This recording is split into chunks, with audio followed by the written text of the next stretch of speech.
Bonjour, Sid Roth, votre journaliste d'enquête ici avec Esaïe Reed.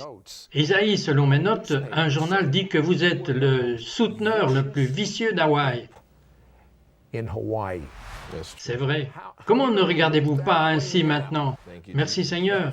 Bien sûr, je veux vous reprendre. Vous avez été élevé avec une mère qui aimait Dieu. Oui. Mais vous aimiez en général utiliser la violence, même en tant que jeune, et les combats et les gangs. Eh bien, c'était contraire au style de vie dans lequel j'ai été élevé. Et vraiment, c'était un défi pour moi de prendre une décision. J'étais un peu dans une fourche de ma vie. Nous avons pratiqué la non-violence dans notre maison. Mon père prêchait et ma mère prêchait encore. Combien de générations de ministres ont été dans votre famille? 5 générations de prédicateurs. Et il a été prophétisé quand ma mère avait 17 ans que je voudrais prêcher l'Évangile. Bien sûr, personne ne m'a demandé si cela allait être mon choix, mais j'ai grandi dans cet environnement et j'ai été endoctriné dans ce genre de style de vie chrétienne. Je suis même allé à l'école catholique et j'ai fréquenté une église baptiste. Donc la communauté que je connaissais, non seulement dans ma famille, mais dans la communauté, j'étais conscient en tant qu'enfant concernant mes limites qui étaient toutes dans un format religieux. Je ne connaissais aucun autre environnement ou mode de vie ou culture à ce moment particulier. Mais pour faire court, ma sœur était intimidée à l'école et je demandais à un certain Bully de la laisser seule et il voulait me battre. Alors j'ai couru. Vous savez, j'ai couru pour ma vie et il a commencé à me poursuivre parce que j'avais peur. Je n'avais jamais été dans une altercation physique. Et j'avais peut-être 12 ans environ et vous savez à quel point les gens, lorsqu'ils vous voient courir, vous allez vous abaisser et tout le monde veut regarder. Donc une foule courait après moi, instigant, et ainsi de suite, et ainsi de suite. Quoi qu'il en soit, je suis rentré chez moi, mais j'avais un cousin là-bas qui dit « Non, vous savez, nous ne fouillons personne. Tu dois savoir rester debout et être un homme. » Et ce genre de choses que vous savez assez macho, et j'ai eu très peur, très peur. Et j'ai eu plus peur de mon cousin âgé que de Bully qui me poursuivait. Donc j'ai en quelque sorte juste vraiment volé sur lui. Et j'ai fermé les yeux et par peur et par terreur, je l'ai juste saisi autant que je pouvais et je l'ai étranglé. Nous avons fini au sol, mais je le tenais fondamentalement pour qu'il ne puisse pas se lever et me blesser. Mais je l'avais maîtrisé et étranglé et il criait « Laisse-moi aller, assez, c'est assez !» Et ils m'ont retiré, mais ce qui est arrivé, c'est que cela a changé à l'intérieur avec les accolades. Tout le monde était heureux, tout le monde était fier de moi, et je n'avais jamais expérimenté cela avant. Toute l'attention et toutes les louanges ont été sur moi pour quelque chose que j'ai fait, et c'était la fierté de la vie. Et alors, quand la fierté de la vie est venue sur moi, j'ai eu de l'appétit pour elle. Et je ne dis pas que mes parents ne m'ont jamais félicité ou ne m'ont jamais encouragé. Non, je comprends, mais laissez-moi vous demander, Esaïe. Alors, vous êtes entré dans l'armée. Avez-vous recommencé? Eh bien, le militaire a fait que j'ai été impliqué dans le crime. J'aimais le tir parce que j'ai eu l'appétit pour cela, donc je me suis impliqué dans des gangs. Pendant ce temps, pendant l'ère du Vietnam, ils vous font connaître les incorrigibles, les membres de gangs, et cela fait un tri et nous donne le choix, soit en prison ou en guerre. Oh, je vois, vous êtes entré à contre-courant. Oui, et mon père a dit de m'envoyer quelque part tant que je ne retournerai pas à la maison, parce que je devenais juste trop incompatible avec ma famille. Cela signifie qu'à un moment, j'ai eu 2 jeunes femmes et je vivais avec mes parents. Elles étaient enceintes, vous savez, hors mariage, ce genre de choses, conduits par des tyrans déjà mouillant dans les stupéfiants, vendant des drogues. Vos parents doivent avoir passé beaucoup de deuil avec vous. Oh oui, beaucoup de douleur. Mais une chose que mes parents ont faite, ils se sont tenus aux promesses de Dieu. Oui, j'ai parlé avec votre mère. En voyant votre visage, elle a dit « Mon fils n'est pas un souteneur, c'est un prédicateur. » Oh oui, elle a dit cela souvent. Je la remercie vraiment et je remercie Dieu pour cette ténacité. Je pense à chaque parent, quelle que soit votre situation familiale, que vous soyez parent, que vous soyez un conjoint, que vous soyez un frère, si vous êtes le seul qui a une promesse ou qu'il y a quelque chose de fort en vous, une foi forte sur laquelle vous pouvez vous tenir, sur la confiance qui se trouve dans la parole de Dieu, alors vous devez vous tenir. Parce que ce à quoi cela ressemble, ce n'est pas ce que c'est. Et c'est ce que ma mère a fait, parce que plus elle tenait, plus elle croyait, et pire cela était. Il semblait que la situation ne changerait jamais, mais elle augmentait. Je veux dire, les militaires, vous savez que je pouvais mettre un uniforme, je pouvais être un caméléon, donc vous parlez, je pouvais faire la chose militaire. Bien sûr, la violence, pendant ce temps, c'était ce qu'il favorise pour défendre cette nation. Mais j'ai aimé la violence à un niveau plus personnel pour me promouvoir moi-même, être plus intimidant, vous savez, apprendre à tirer, apprendre à opérer avec des armes, apprendre le combat main à main. Alors ça a augmenté votre désir.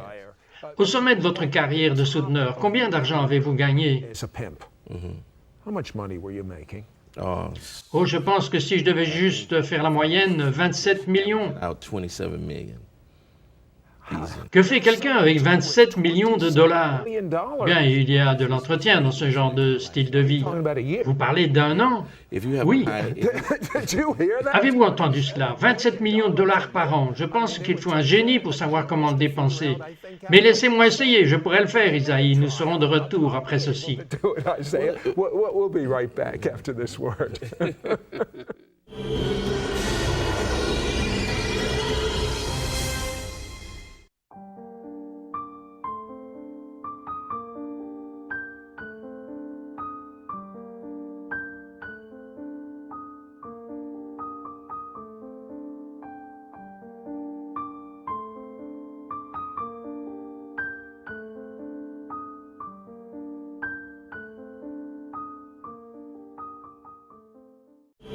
We now return to It's Supernatural.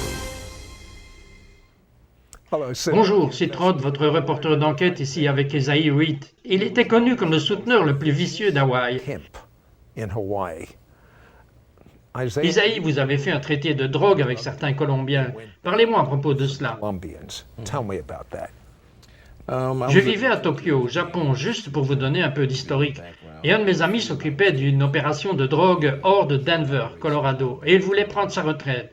Il le pensait parce que nous avons gagné beaucoup d'argent cette année, et il estimait que nous avions été très chanceux, nous avions tout cet argent, nous n'avions vraiment aucune maladie, parce que j'étais aussi un utilisateur de drogue, je dormais avec les prostituées, j'ai vendu de la chair, mais j'ai eu du plaisir de la chair que j'ai vendue. Alors il sentait que parce que nous nous sommes éloignés si longtemps, aucune incarcération, nous avons été arrêtés mais jamais condamnés pour rien. Il semble que la situation ne va pas changer, mais si nous abandonnons, je ne connaissais aucun autre style de vie à vivre. Je vivais au Japon, j'opérais aussi à Amsterdam où la prostitution et la drogue sont légales. J'ai dit que vous savez que nous avons enfin notre fondation. Nous n'avons pas besoin de quitter. Nous avons des lieux où les autorités ne peuvent vraiment rien faire contre nous. À ce point, nous ne sommes pas touchables. Mais il a été très ferme. Il a ramassé une Bible et il ne voulait pas que sa mère meure avec lui vivant toujours ce style de vie. Et elle se levait depuis des années et de toute façon, j'ai volé vers Denver en première classe pour le convaincre de rester dans ce style de vie. J'ai donc acheté un billet de première classe et encore une fois, il avait la parole et il continuait. J'ai dit, tu as parlé à ma mère, tu restes loin de cette femme, hein, tu sais, elle est contagieuse. Et elle a dit, non, c'était juste une Bible de Gédéon sortie d'un hôtel. Je ne voulais pas l'entendre, j'étais juste tellement fixé au sujet de vivre mon style de vie, alors j'ai dit, eh bien, je vais faire le deal de drogue depuis ici. Et nous avons fait des affaires de drogue avec ses associés colombiens pendant de nombreuses années. Alors ce n'était rien d'inhabituel, vous savez que j'étais sur mes gardes. J'avais mes armes à moi, vous connaissez le genre de cadre habituel de toute façon. À la conclusion de l'affaire, nous montons sur le siège arrière d'une voiture, je vais les faire m'amener à l'aéroport, alors je vais retourner à Tokyo. Et pendant que nous conduisions, un de mes amis a sorti un 38 automatique. Il l'a mis à la base de ma tête et il a tiré. La balle est venue dans mon cerveau, par mon oreille, et j'ai encore la balle dans mon cerveau aujourd'hui. Elle a désintégré ma mâchoire, fissuré mon crâne, et puis il a encore tiré. Elle est passée dans mon nez, à travers le dessus de ma bouche, dans ma gorge, et atterri dans les vertèbres supérieures de ma colonne vertébrale. Et puis ils ont commencé à me poignarder, et ils m'ont poignardé 16 fois. Et après que j'ai été assassiné, après que je sois mort, ils ont jeté mon corps dans une ruelle, et je suis resté un peu plus de 2 heures et demie, et j'étais mort. Et lorsqu'on m'a trouvé, une voiture m'était passée dessus. Et c'est comme cela qu'on m'a découvert. How they discovered that. So you're Donc on vous a tiré dessus 2 fois, vous avez été poignardé, vous saignez à mort et une voiture vous écrase. Quelqu'un veut vraiment vous voir mort, ok? you dead. Okay. Well, it was just. Et vous voyez, j'ai déjà saigné à mort, j'étais déjà mort. Mais quand vous mourrez, vous ne mourrez pas, vous allez dormir. Le vrai vous est à l'intérieur. Ceci est juste un costume de terre. Vous pouvez survivre dans cette atmosphère. Vous savez que vous pouvez détruire votre essence terrestre, mais vous ne pouvez pas détruire votre essence, l'âme. Les balles ne peuvent pas vous tuer, les couteaux, les médicaments, la maladie ne peuvent pas toucher qui vous êtes à l'intérieur. Alors Isaïe, voici la question que j'ai. Ils vous emmènent à l'hôpital ou ils vous emmènent à la morgue? Où vous ont-ils amené? Eh bien, ils m'ont amené, vous voyez, quand les paramédicaux sont arrivés, ils constatent et ils disent « mort à l'arrivée ». Vous savez qu'il est mort. No, he's I see. dead. Je vois. Then they bring you Et puis, ils vous retournent et je devine le chef de chirurgie ou le personnel, celui qui signe le certificat de décès, il doit le regarder et certifier qu'il s'agit d'un décès. Alors écoutez la mère d'Ésaïe. The doctor says, we have your son here in the autopsy room. He was pronounced dead on arrival here at Denver General Hospital. And he began to describe some of the things that he was seeing inside of Isaiah as he was attempting to do the autopsy. And he said he had bled to death due to gun wounds and he had been stabbed. And he began to talk, and I says, I need to make contact with him. I need to make contact with him. At that time, I didn't know they was monitoring me where I could be heard over the hospital. So I asked him if he would put the phone to Isaiah's ear. Oh, okay. So Ok, alors elle sait maintenant ce qui se passe. Quel est le problème? Isaïe, question, seriez-vous sur cette chaise aujourd'hui vivant si ce n'était pas grâce à ce que votre mère a fait? stay alive if it wasn't for what your mother did. No. Non, définitivement non. D'accord, entendons sa prière maintenant. Revenons à cet appel téléphonique. Lord, you promised. You promised me that my son would be saved. You promised that I would see him saved. I cannot accept this phone call that he's dead. That is not my son. Because my son is saved and full of the Holy Ghost. Lord, you promised me a prophet and not a pimp. And I began to call life back into that body. And I understand that as I begin to call life back to his body, he began to breathe again. Now, Isaiah. Maintenant, Ésaïe, après que votre mère ait prié, vous êtes revenu à la vie? I mean, she Oui. literally put it. Je veux dire que votre esprit pouvait entendre, votre corps mort pouvait entendre. Et est-il vrai que vous aviez les nerfs pour complimenter le médecin lorsque vous êtes revenu à la vie? Avez-vous fait cela? Doctor, that you came back to life. Did you do that? Yes, Oui, well, I bien didn't- je ne savais pas que je ne voulais pas être sauvé. Et alors, quand ma mère a commencé à me parler au sujet de la puissance de Dieu, et comment le Saint-Esprit m'a ressuscité des morts, et comment elle a prié, et intercédé, et resté à l'écart pour moi, j'ai entendu que vous connaissez toute ma jeune vie, et ici, elle va encore me badger, et la Bible me battant encore, et donc je ne voulais pas l'entendre. Donc je cherchais l'opinion de l'homme et l'autorité de l'homme. J'ai donc demandé au médecin, et le médecin a fondamentalement dit que nous n'avons rien à voir avec cela. you know, Bien, maintenant, s'il n'avait rien à voir et que vous étiez mort, vous deviez en venir à la conclusion que votre mère a prié et Dieu a effectué un miracle. Ainsi, vous vous êtes immédiatement tourné vers Jésus. Oh non. no, Non? no, because Non, parce que ce n'était pas une assez bonne explication pour moi. Je ne pouvais pas. Pour que je me tourne vers Jésus, je devais admettre que ma vie était un mensonge et que Jésus était la vérité. Et il est difficile pour un individu d'admettre qu'il est en erreur de quelque manière que ce soit, en raison de notre fierté et de notre arrogance. Vous savez, Frank Sinatra a dit « Je l'ai fait à ma façon, c'est un type d'attitude ». Et donc je préférerais être dogmatique dans le mauvais chemin que moi-même m'humilier et me soumettre à la vérité. Mais Dieu merci, ma mère était encore plus dogmatique à la vérité. She was. Elle était tenace. Je veux dire que tout le monde a besoin d'une mère comme Ésaïe avait. Alors il se trouve à une fête de Noël. C'était une longue fête de Noël. Et c'était quoi, environ 3 ans plus tard? Party, And this was, what, about 3 years later? Oui, et quelque chose de très inhabituel s'est produit. Ne partez pas, nous revenons tout de suite. Go away, we'll be right back. Les rites et les formes ne doivent jamais, écoutez-moi bien, ne doivent jamais dépasser la raison pour laquelle ils ont été donnés. Si les rites et les formes dépassent en valeur, en puissance et en force la raison pour laquelle ils ont été donnés, nous tombons dans la religiosité. We now return to It's Supernatural. Hello, Steve. Bonjour, c'est Rod, votre reporter d'enquête, ici avec Esaïe Reed. Esaïe, qu'est-ce qui se passe dans votre vie? Combien de temps cela a-t-il pris pour juste fixer votre visage avec toutes les blessures par poignard et blessures par balle? Wounds and bullet wounds. Bien, mon rétablissement total a pris environ 2 ans de thérapie. D'abord la chirurgie plastique, puis parce que le coup de fusil était si proche, c'était de la poudre brûlée et mes yeux étaient pleins de poudre et de soufre de l'explosion. Et donc j'ai eu beaucoup de traumatismes dans mon œil, et puis mon audition et ma colonne, et juste le tout. Mais ma mère a dit, lorsque mon Dieu guérit, il rend entier. Si je pouvais juste prendre un moment pour n'importe quel parent, n'importe quel membre de la famille, encore une fois, vous devez être tenace au sujet de votre maison et de votre famille et tenir une promesse qui se trouve dans la Sainte Écriture.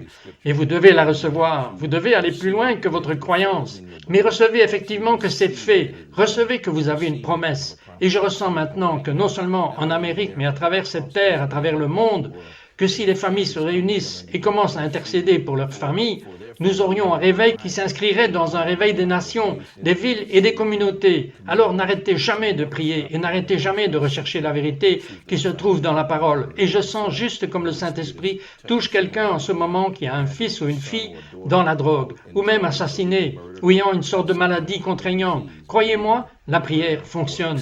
Isaiah. Isaïe, 3 ans. Nous avons rapidement 3 ans. Vous êtes à une longue fête de Noël de 3 jours et soudainement, une de vos prostituées, c'est une fête de Noël d'ailleurs, avec ses prostituées, une des prostituées a un problème. Qu'est-il arrivé? Is having a problem. What happened? Une des prostituées était fatiguée de ce style de vie et donc elle voulait fondamentalement se suicider. Elle utilisait des drogues, fumait le crack, l'héroïne, les seringues. Vous connaissez la pleine atmosphère de notre péché et tout d'un coup elle est fatiguée. C'est la fin et la seule manière qu'elle peut voir pour mettre fin à cette folie est de mettre fin à sa vie. Et alors elle veut sauter du balcon. Je ne m'en faisais pas fondamentalement, je voulais continuer. Elle fut juste interrompue. La fête. Oui, la fête. Et j'ai juste collé une seringue dans ma gorge pour mettre de l'héroïne dans mon corps. Et Paul, l'autre distributeur de drogue qui était là, il me dit, tu sais, tu dois faire face à cette situation parce que si elle saute du balcon, naturellement, la police va venir. Et nous allons tous aller en prison pour parler. J'ai offert de l'argent à Lisa. Elle ne voulait pas d'argent. Elle a dit, l'argent ne répond pas à tout. Tu ne m'aimes pas et je suis fatigué d'être un morceau de viande. Et elle a sorti l'argent de ma main. C'était un indice parce que normalement, aucune prostituée ne va jeter l'argent de votre main. J'ai donc demandé à Sheila, l'autre prostituée qui était là, de prendre Lisa dans la salle de bain, en genre peut-être 2 femmes pourraient parler ou quelque chose comme ça. Sheila ne voulait rien avoir avec elle. Alors j'ai dit que ce que je vais faire, peut-être qu'elle veut plus de drogue, alors je lui ai donné du crack, de la cocaïne, juste pour elle-même, elle pourrait en faire ce qu'elle veut. Elle a jeté les drogues de ma main.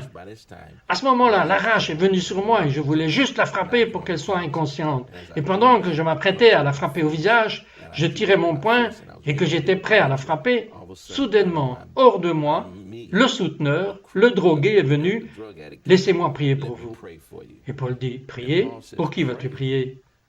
Il a dit, « Ce doit être les drogues. Dis-moi un peu ce que tu as utilisé parce que je veux quelques drogues qui te font prier. » Et alors, quoi qu'il en soit, Lisa s'est calmée.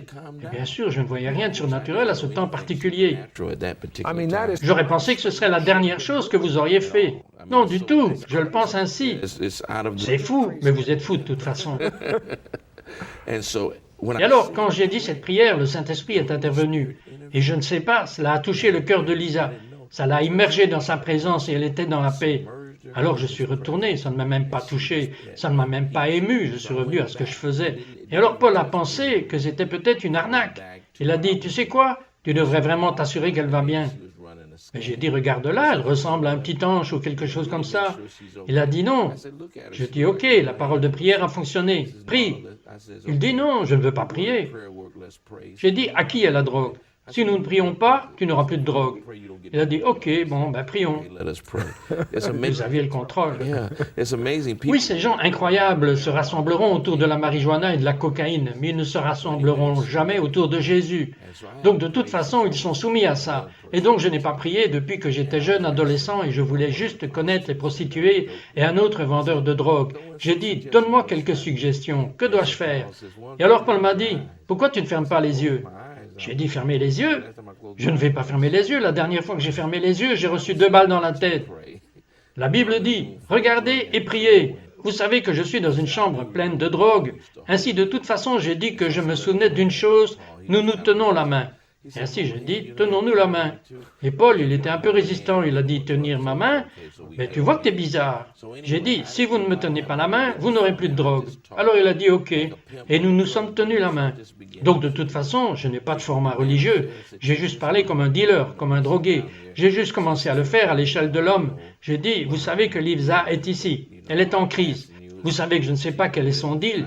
Mais vous savez, je vous demande, comme vous savez que c'est l'heure de Jingle Bell, vous savez, Noël et ce genre de choses, pourquoi ne lui donnez-vous pas de pilule de refroidissement pour qu'elle puisse se refroidir? Et en terminant, vous savez, vous êtes l'homme, vous parlez plus tard de ce genre de choses. Vraiment, bon, vous savez, je veux que cela n'ait pas de substance pour ce que je suis. Mais le Seigneur m'a répondu. He spoke to you? Il vous a parlé? Il a dit, Ésaïe. Et je pensais que quelqu'un me jouait un tour. Alors j'ai regardé autour de moi, et j'ai pu l'entendre résonner dans mon cœur. Ésaïe, et pas seulement mon nom, mais il m'a défié en posant une question. Si j'avais l'opportunité de changer ma vie, est-ce que je le ferais? Vais-je arrêter d'être accro à l'héroïne pendant 30 ans? Pourrais-je saisir l'occasion d'être pardonné pour tout le sang et la violence que j'ai vidé? Pourrais-je saisir l'occasion d'être une personne aimante au lieu d'abuser et de détruire la vie des jeunes femmes? Est-ce que je prendrais la chance si elle m'était offerte? J'ai dit que c'est la main que j'ai reçue. Personne ne peut me donner une autre main. Je dois jouer cette main. Il a dit, mais je te l'offre. La prendras-tu? J'ai dit, tu ne sais pas que je mérite le sida? Je mérite l'hépatite C, je mérite d'être drogué. Il a dit, tu n'obtiens pas ce que tu mérites, tu obtiens ce que tu négocies. Si je te donne une opportunité, changeras-tu? Je lui ai dit, je ne peux pas changer, personne n'aime le souteneur, la prostituée, l'homosexuel, le membre du gang, personne ne nous aime. C'est tout un mensonge et tu ne peux pas les aider. Et je ne peux pas moi-même. Même si je voulais changer, je ne saurais pas changer. J'étais comme cela presque 30 ans de ma vie et j'ai dit que j'espère mourir d'une overdose. Comment, dans le monde, peut-on me changer? Il l'a dit encore une fois, Isaïe. Et le petit garçon qui avait été pris au piège dans ce corps ignorant et malveillant voulait changer. Et j'ai crié. Et j'ai dit, s'il y a une lumière, montre-la moi, je te suivrai pour le reste de ma vie. Et ce qui m'a pris 30 ans pour l'être, il m'a nettoyé en une nanoseconde. Et tout le monde dans cette pièce a été sauvé. Tout le monde? Oui, tout le monde, cette nuit. Listen, Écoutez, si Dieu a pu sauver Ésaïe sur la base de la prière d'une mère, que pourrait faire Dieu dans votre famille? Vous savez, venant du judaïsme, je comprends qu'à la Pâque, la location est un agneau, pas pour un individu, un agneau pour un mishpocha, pour une famille. understand that at the Passover, the premise is a lamb, not for an individual, a lamb for a mishpacha, for a family. Et ceux d'entre vous qui regardent maintenant, qui ne connaissent pas le Messie, Those of you that are watching right now that don't know the Messiah, you just plain don't know. Would you, est-ce que vous changeriez en ce moment pour tous ces millions que vous gagnez? for all those millions you were making? Non, je ne mourrai pour cela. Bien, vous avez entendu cela? Il mourrait pour cela. Choisissez ce jour où vous le servirez. Mais moi et ma maison, nous servirons le Dieu vivant. Who you shall serve. But as for me and my house, we're serving the living God.